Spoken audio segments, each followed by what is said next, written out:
ఈ ప్రధానమంత్రి కిసాన్ యోజన అనే పథకాన్ని 18/12/2018న సెంట్రల్ గవర్నమెంట్ అనౌన్స్ చేసింది.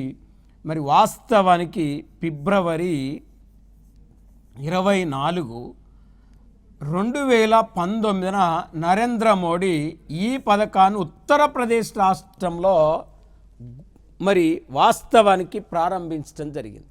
అంటే 2019 ఫిబ్రవరి 24న ప్రధానమంత్రి కిసాన్ యోజన పథకాన్ని భారత ప్రధానమంత్రి నరేంద్ర మోడీ ఉత్తరప్రదేశ్ రాష్ట్రంలో ఖరగ్పూర్లో ప్రారంభించటం జరిగింది. మరి ఇక్కడ వాస్తవానికి అంటే యూపీలో లాంచ్ చేసిండు అంటున్నాం, యూపీలో ప్రారంభించిండు అంటున్నాం.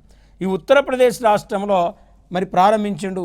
దీని యొక్క ఉద్దేశం ఏంటంటే రైతుకు పెట్టుబడి సాయం అందించడం. అంటే 3 విడతలుగా 2000, 2000, 2000 ఇలా మొత్తం 3 విడతలుగా 6,000 రూపాయల ఆర్థిక సహకారాన్ని అందించటం. మరి ఇది చిన్న సన్నకారు రైతులకు 3 దఫాల్లో 6,000 రూపాయలు వాళ్ళ ఖాతాలో జమ చేస్తారు.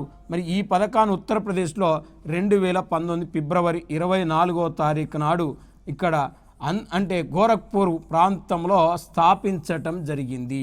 గోరఖ్పూర్ ప్రాంతంలో లాంచ్ చేయటం జరిగింది ప్రధానమంత్రి కిసాన్ యోజన పథకాన్ని.